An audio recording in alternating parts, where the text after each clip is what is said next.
पलवल में भाजपा नेता तुहिराम भारद्वाज ने आज हरियाणा के डिप्टी सीएम दुष्यंत चौटाला की मौजूदगी में जसपा का दामन थाम लिया। इस मौके पर दुष्यंत चौटाला ने कहा कि आज प्रदेश की मंडियों में अनाज की खरीद सुचारू रूप से चल रही है और 3000 करोड़ के लगभग किसानों को अनाज के पेमेंट पिछले 12 दिनों में किसानों के खाते में पहुंच चुकी है।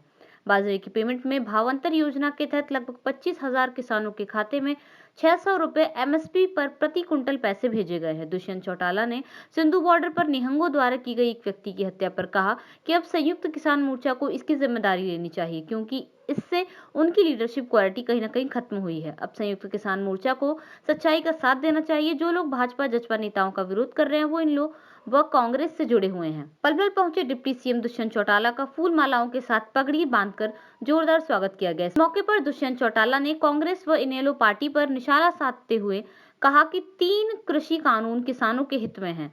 इससे किसानों का भला होगा। सिंधु बॉर्डर की घटना की जिम्मेदारी संयुक्त किसान मोर्चा को लेनी चाहिए। एक आरोपी को पुलिस ने गिरफ्तार कर लिया है। जो भी इस हत्याकांड में शामिल है उन सभी को गिरफ्तार किया जाएगा। उन्होंने एलनाबाद उपचुनाव पर कहा कि वहां निश्चित तौर से गठबंधन उम्मीदवार की जीत होगी और चुनाव के परिणाम बताएंगे कि जसपा को किसान आंदोलन से नुकसान हुआ है या नहीं। आज प्रदेश का अन्नदाता पूरी तरह से सरकार के कामकाज से खुश है। खाद की समस्या हमारे सामने आई थी कि महेंद्रगढ़ और रेवाड़ी में खाद की किल्लत है, तो 14, 15, 16 तारीख को खाद के 3 रैंक को डाइवर्ट कर भेजा गया है। प्रदेश के जिन हिस्सों में सरसों की बुआई होनी है वहां पर प्रमुखता से खाद पहुंचाया जाएगा। आगे खाद आने के बाद गेहूं के बुआई के क्षेत्रों में भी खाद पहुंचाने का काम किया जाएगा। हमारी मंडियों में हो चुका है और ये पहली बार है कि जो मंडी में अनाज आया है उसको तुरंत सरकार ने लिफ्ट भी किया है और 3000 करोड़ के लगभग की पेमेंट पिछले 12 दिनों में किसानों के खाते में हम कर चुके हैं। उसके साथ साथ जो 3.25 लाख किसान बाजरे की फसल के लिए रजिस्टर कर रहे थे, हमारी सरकार ने ये निर्णय लिया था कि 600 रुपये प्रति कुंटल उनको भी डीबीटी के माध्यम से भावांतर भरपाई करी जाएगी, जिसके अंदर भी आज तक लगभग 25 से 26 हज़ार फार्मर्स के खातों में 600 रुपये प्रति कुंटल हमने पुश करने का काम किया है। और ये पहली बार है कि किसान को बाजरे पे एमएसपी के भाव के बराबर लाने के लिए सरकार भावांतर भरपाई के माध्यम से मदद करने का काम कर रही है। प्रदेश का अन्नदाता पूरी तौर पर आज खुश है।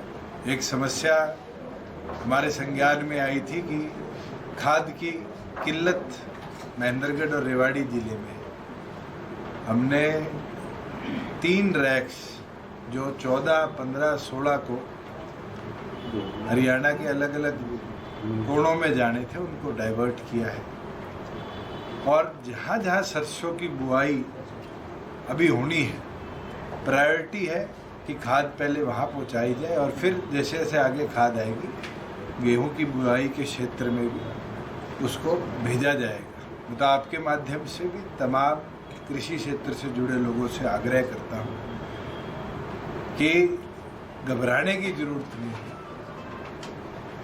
लोग एडवांस होल्डिंग कर रहे हैं जिससे कहीं ना कहीं हमारे टैक्स हैं या फर्टिलाइज़र शॉप्स हैं उनके अंदर किल्लत सामने आ रही है। सरकार द्वारा तमाम डिप्टी कमिश्नर को आदेश दे दिए गए हैं कि किसी प्रकार की भी किल्लत ना आए। एडिशनल स्टॉक्स चाहे वो रेवाड़ी ज़िले के अंदर हो, भिवानी के अंदर हो, महेंद्रगढ़ के अंदर हो, मेवात के अंदर हो, जहाँ जहाँ सरसों की बुआई बड़ी मात्रा में होती है वहाँ पर सरकार द्वारा ऑलरेडी भिजवा दिया गया। डीएपी पलवल में भी मिल रहा किसानों को। डीएपी हो, यूरिया हो, आज उसके ऑल्टरनेटिव मार्केट में अवेलेबल है। जैसे सरसों वाले क्षेत्र के अंदर एसएसपी आप यूज़ कर सकते हैं, गेहूँ वाले के अंदर में आप एनएपी का इस्तेमाल कर सकते हैं और केंद्र ने उनके भी रेट्स को इन फसलों के बराबर लाने का काम कर दिया। हमने एग्रीकल्चर विभाग की ड्यूटी लगाई है कि जागरूक किसानों को भी साथ के साथ करते रहे।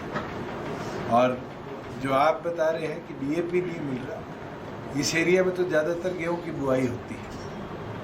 आज हमारी प्राथमिकता है कि सरसों, क्योंकि उसकी बुआई पहले होती है, उस एरिया को पहले केटर किया जाए और 15 दिन बाद गेहूं वाले क्षेत्र के अंदर पर्याप्त मात्रा में हम फर्टिलाइजर पहुँचाने का काम करें। ये जी जो मंडियों में जो धान की खरीद हो रही है जी, वो अच्छे ढंग से नहीं हो रही, जो सरकारी खरीद नहीं हो रही है। बहुत सी जगह ऐसा भी है जी, किसान की खरीद कर रहे हैं, उनसे पैसा वसूल रहे हैं दोबारा, उनसे तो 200-200 रुपये लिए जा रहे हैं मंडियों में जी किसानों। मेरे संज्ञान में तो पूरे प्रदेश में ये एक मामला तो जरूर कैथल का आया था, जहाँ कैथल के मिलर्स और चीका के मिलर्स किसान को 50 रुपया बोनस MSP पे दे रहे थे कि जीरी उनको बेची जाए।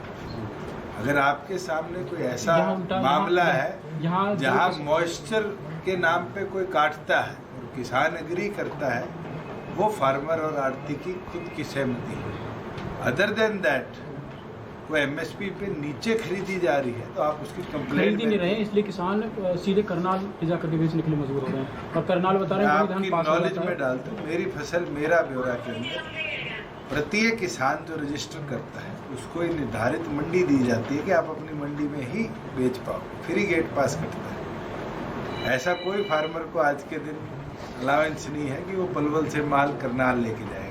किसानों का कहना बहुत बड़ी मात्रा में किसान सीधे करनाल लेकर के जा रहे हैं, इस कारण यही है कि जाते ही बिक जाता है। वो किसान वो है जो दूसरे प्रदेशों से कोशिश करते हैं। जैसे ये SISF जो भर्ती थी, हुड्डा जी ने रद्द करती थी 2004 में, बीजेपी ने वो कर ले लिया। आपने वादा किया था उनके लिए कुछ करने के लिए। ऑलरेडी HISF के सारे जवान आज SPO के तौर पर भर्ती हैं। हमने तो उनके साथ साथ अब ये परमिशन और दी है कि जो ग्राम सहायक थे जिनको कांग्रेस राज में निकाला गया था, अब उनको ग्राम सचिव के तौर पर SPO की तर्ज पर हम लेने का काम करेंगे, जिससे जो हमारी एक बहुत बड़ी वैकेंसी है ग्राम सचिव की, उसको हम फुलफिल कर दें। पंचायत चुनाव कब करा रही है? जैसे हाईकोर्ट के अंदर जो अपील पेंडिंग है उस पर निर्णय हाईकोर्ट करते हैं, हम तो तैयार हैं अगले दिन करा लेंगे। ये खामियां जानबूझ के की गई हैं ताकि कोई विरोध करे कोर्ट में जाके। जो 50% महिलाओं का आरक्षण दिया तो पहले से पता तो होगा, विरोध भी होगा इसका। अब विरोध करने वाले से पूछो क्यों विरोध कर रहे हैं। वो तो कह रहे हैं दूसरी एक तो जगह आपका पूर्व मंत्री है, उसका छोरा लगा हुआ है। ये तो वो लोग हैं जो कहीं ना कहीं महिलाओं को बराबरी पे आने नहीं देना चाहते। नहीं, तो 50 वो विरोध इस चीज का नहीं करे, वो कर रहे हैं कि दूसरी 50% पे महिला लड़नी चाहिए, वो इसका विरोध कर रहे हैं।